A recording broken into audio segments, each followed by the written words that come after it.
अब तक आपने सुना कि कैसे ख्याली ने लंच बात की बहस में अपने बयान से पूरे इजलास को उलझा दिया था। तुलसी तो उससे भी एक कदम आगे निकले थे। उन्होंने दोस्ती और दुश्मनी की अदला बदली की ऐसी तफसील पेश की थी कि सभी हैरान रह गए थे। जज साहब भी चकरा गए थे। अंत में कोर्ट साहब के अर्दली ने जज साहब से कहा कि वे उसे 3 दिन का टाइम दें तो वे सारा मामला साफ कर देगा।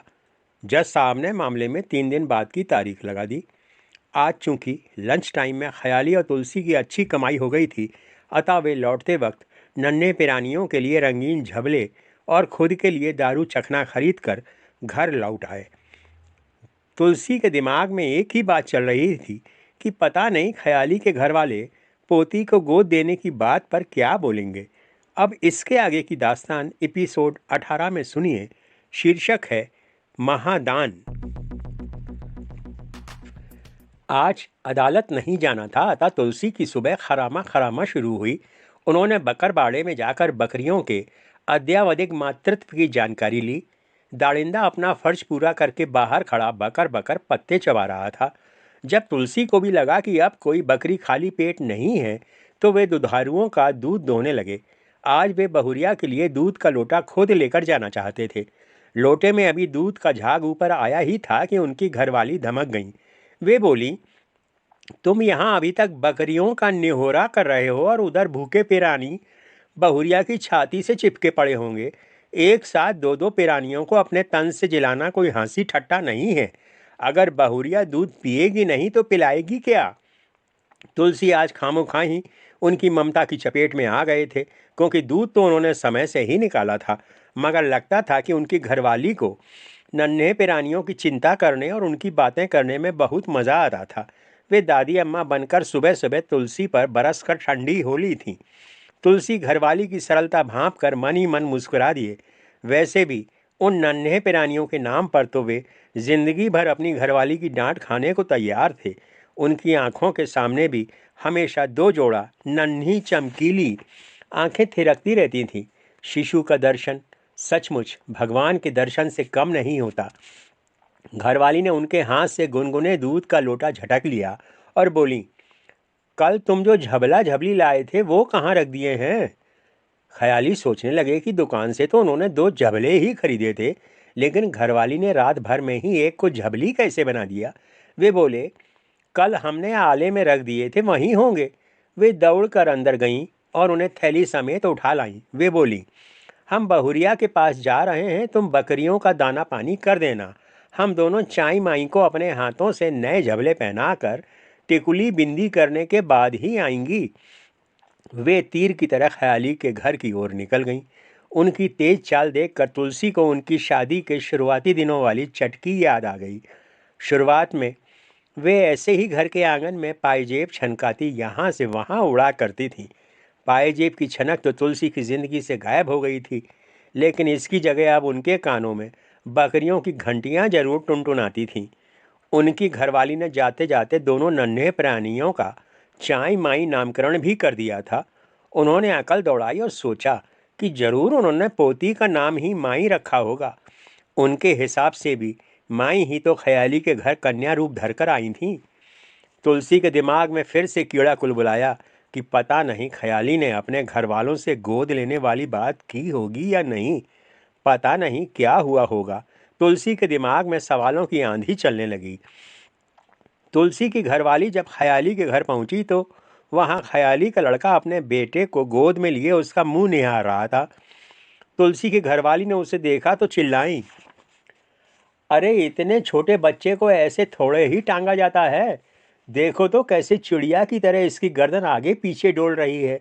इसकी गर्दन के पीछे हथेली का सहारा दो, नहीं तो अभी नस उतर जाएगी। ख्याली का लड़का उनकी चेतावनी से डर गया और तुरंत बोला, लो ताई जी, आप इसे संभालो। ख्याली की घरवाली ने दूध का लोटा नीचे रखा और तुरंत बच्चे को अपनी गोद में लेकर पुचकारने लगी। ख्याली का लड़का लोटा लेकर भीतर चल दिया। बहुरिया अपने डांट खाए पति का चेहरा देखकर मुंह पर साड़ी का पल्लू लगकर हंसी रोकने की कोशिश करने लगी। ख्याली ने जब पोते को तुलसी की घरवाली की गोद में देखा तो बोले, वाह बेटा, दादी को देखते ही गोद में लटक गए। ख्याली की बात सुनकर वे मुदित हो गईं और बोलीं, ख्याली भैया, लोटे का दूध गर्म करा देना, बहुरिया के लिए है। मैं तब तक पोता पोती को इनके झबले पहना देती हूँ। इसी वक्त ख्याली की घरवाली भी पोती को छाती से चिपकाए हुए आंगन में आ गईं। दोनों पिरानी अपनी दादियों के सीने से लगे अपनी चमकीली आंखों से चारों तरफ मुटुर मुटुर देख रहे थे। तुलसी की घरवाली ख्याली के लड़के से बोली, बेटा तुम जरा आंगन में चटाई डाल दो, हम दोनों इनकी मालिश करके इनकी टिकली बिंदी करे देते हैं। आज तो इनके दादा इनके लिए नए झबले भी लाए हैं, अब ये तैयार होकर ही तुम्हारी गोद में आएंगे। ख्याली का लड़का हंसता हुआ चटाई लाने चल दिया। दोनों दादियां खड़ी खड़ी गपियाने लगीं। उनके सुख की कोई सीमा ना थी। दोनों पिरानी उनकी गोद में अपने छोटे छोटे हाथ पांव हिला रहे थे।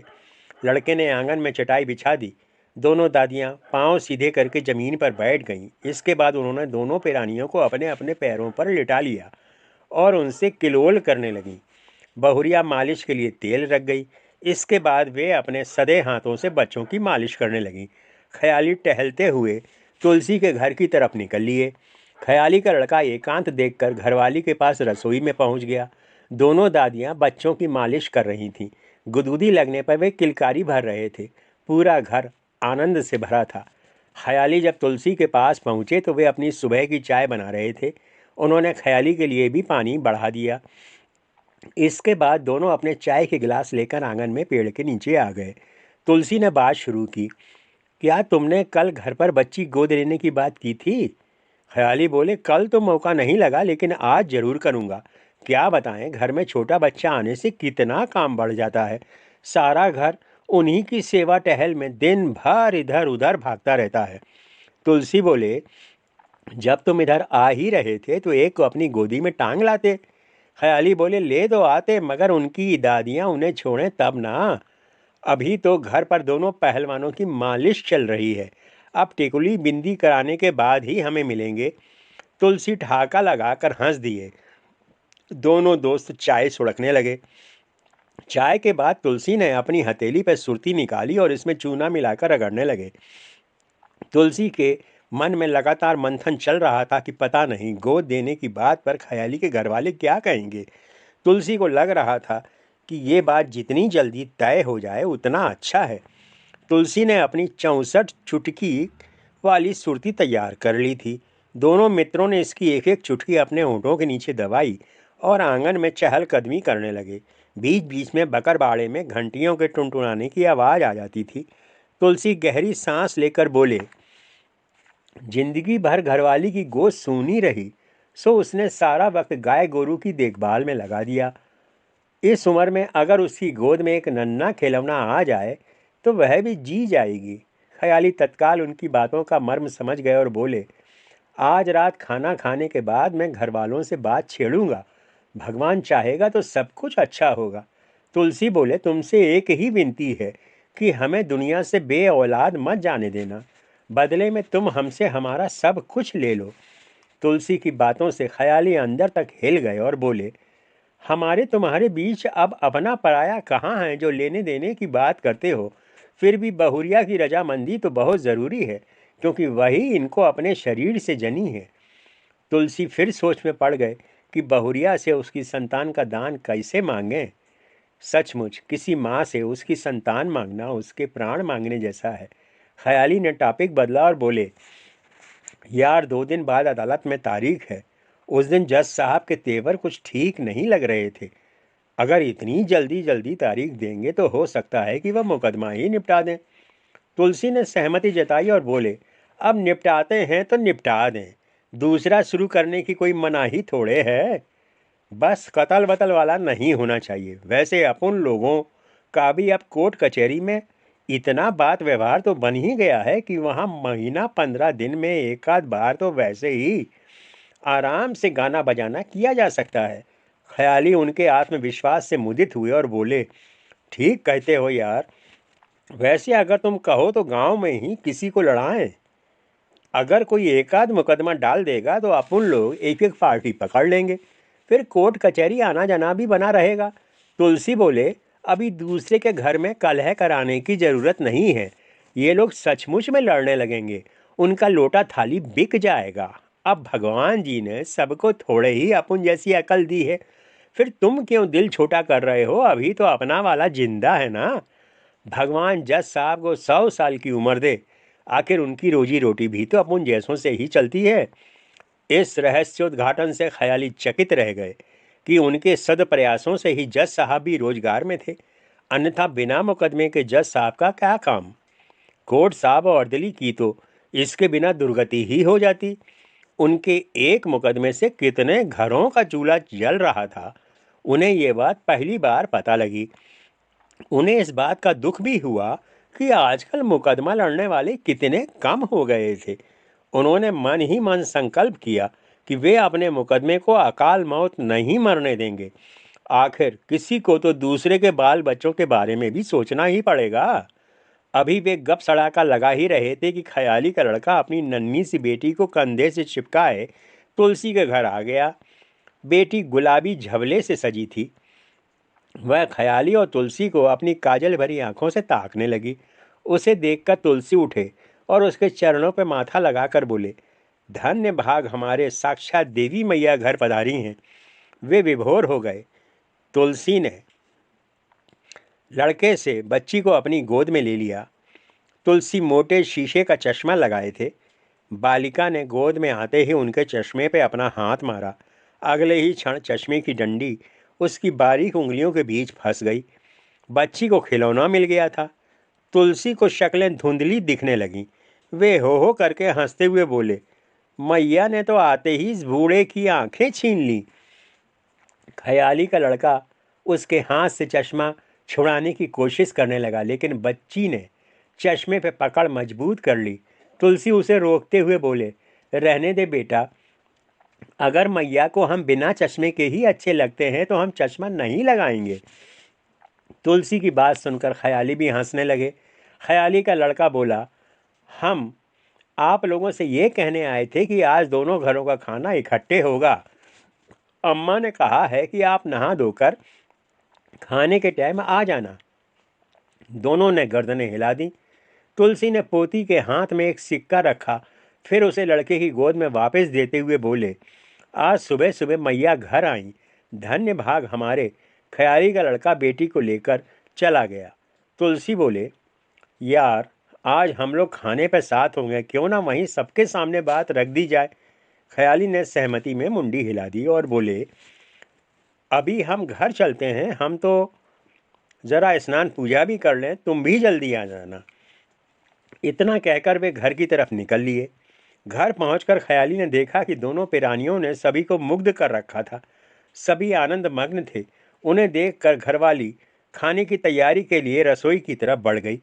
बहुरिया अपने आंचल की आड़ किए एक बच्चे को दूध पिला रही थी और दूसरा तुलसी की घरवाली में किलकारी मार रहा था। ख्याली का लड़का चूल्हा जलाने के लिए कुल्हाड़ी से लकड़ियां फाड़ रहा था। वे स्नान ध्यान के लिए अंदर चल दिए। दोपहर 11 बजे भोजन तैयार हो गया। तुलसी भी बकर बाड़े और दाड़िंदे की व्यवस्था करके ख्याली के घर पहुंच गए। ख्याली के आंगन में लड़के ने चटाई बिछाकर सबके बैठने के लिए व्यवस्था कर दी। ख्याली की घरवाली और बहुरिया ने सबकी थालियों में खाना परोस दिया।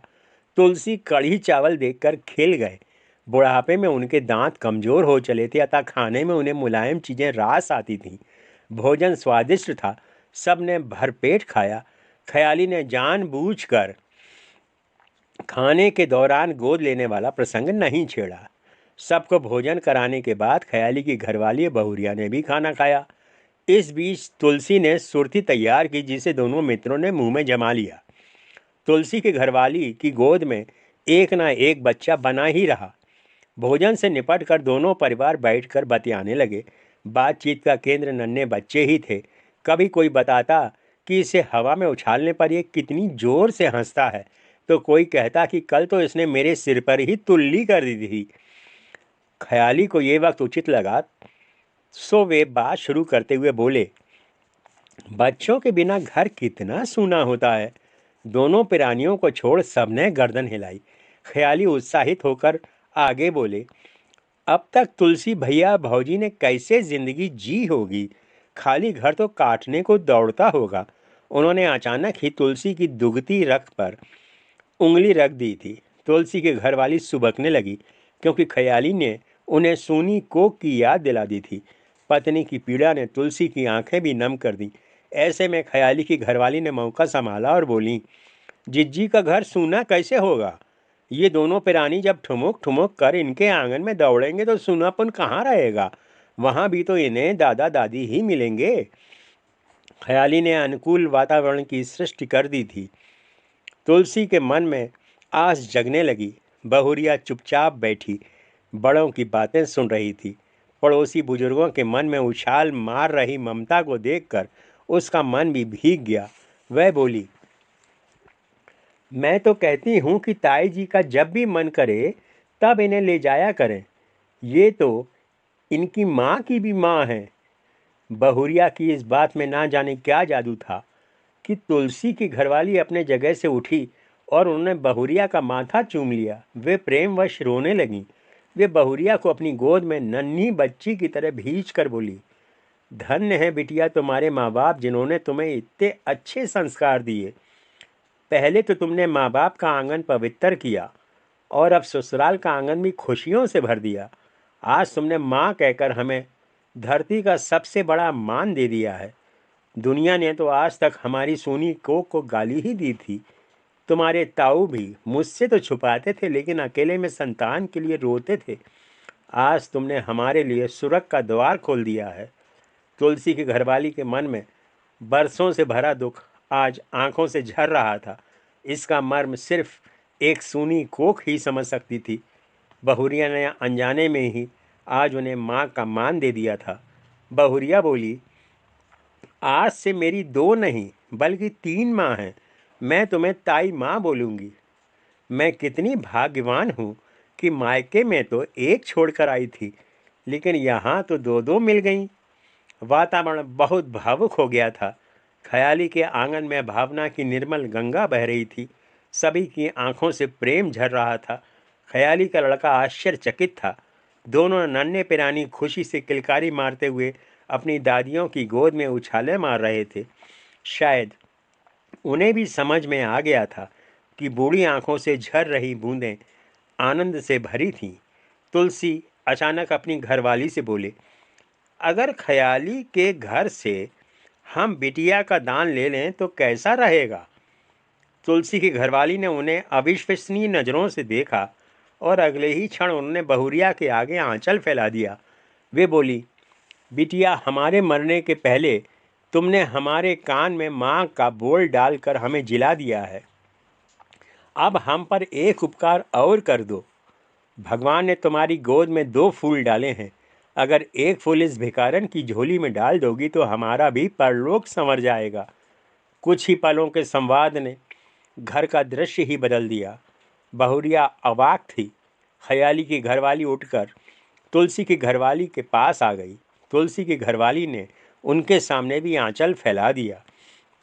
उनकी आंखों से गंगा जमुना झर रही थीं। ख्याली की घरवाली ने उनकी आंखों में ममता को हिलोरे मारते देख लिया था। वे बोली, जिज्जी, अब तुम रोना बंद करो। तुम हम सबसे बड़ी हो। कौन कहता है कि तुम्हारे कोई आस औलाद नहीं है? अरे पड़ोसी तो सगे भाई से भी बढ़कर होता है। ये पोता पोती तुम्हारे ही तो हैं।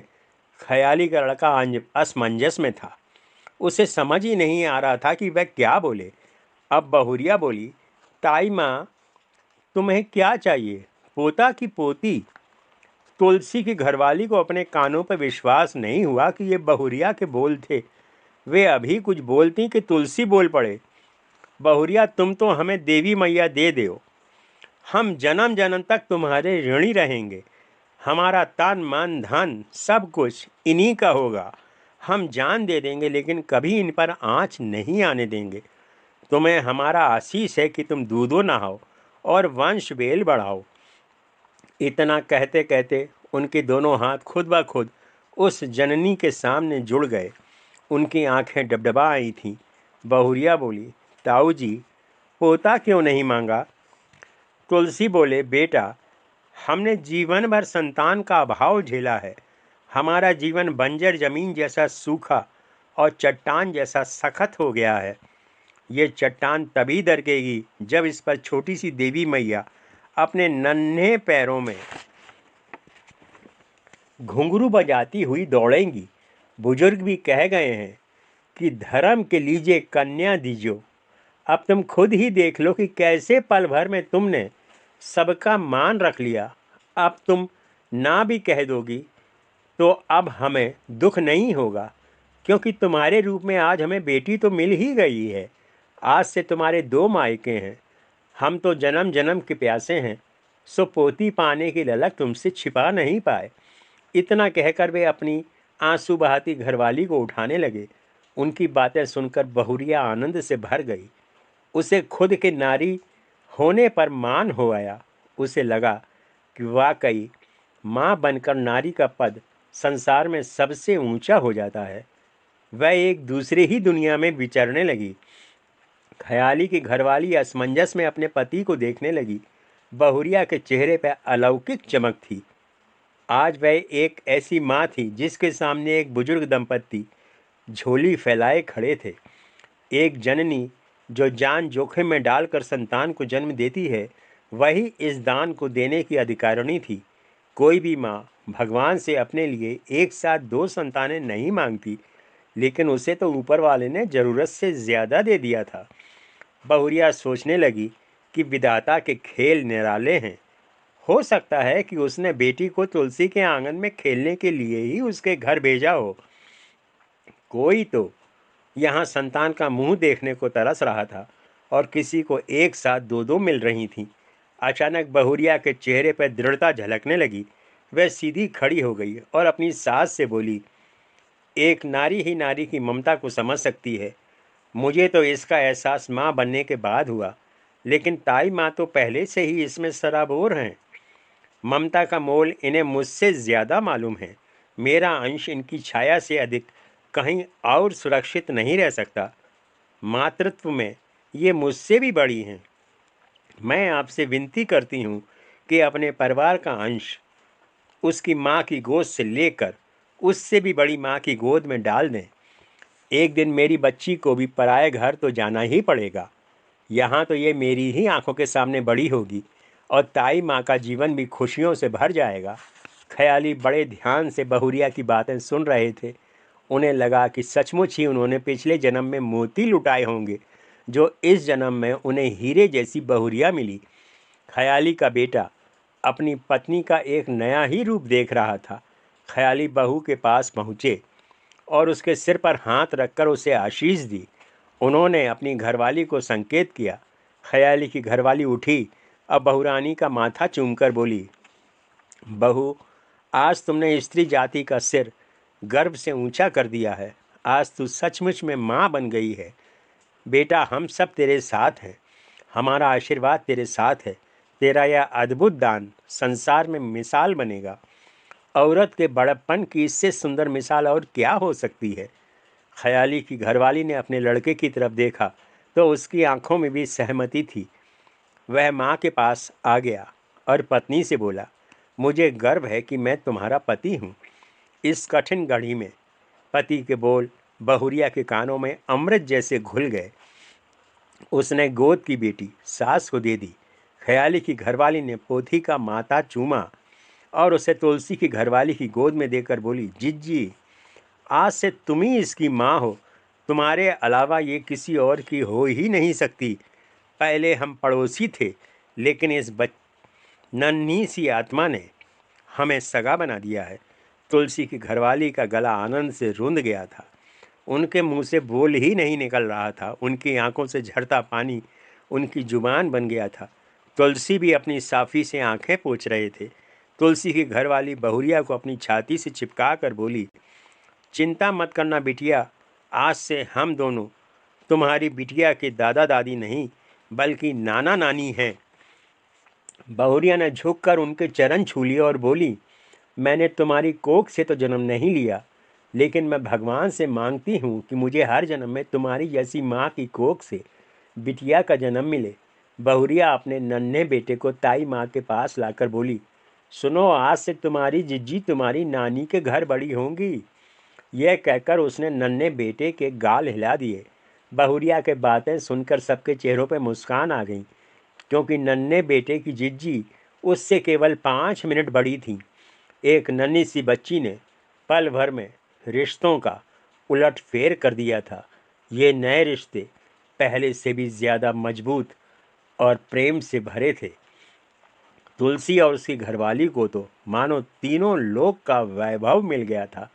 तुलसी ने दंडवत होकर धरती पर माथा टेक दिया, क्योंकि वह तो सबकी जननी थी।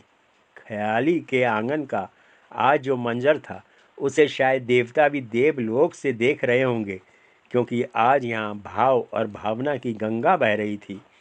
इसके बाद तुलसी की घरवाली पोती को बहुरिया की गोद में देकर बोली, बेटी, ये तेरी ही छाती का अमृत पीकर बड़ी होगी। आज से तू इसे मेरी समझ और पाल पोस कर बड़ा कर। आज तूने मेरे जीवन को सफल कर दिया है। तुलसी और ख्याली चकित थे कि विधाता ने कैसे इस कठिन सवाल का हल चुटकी में दे दिया था।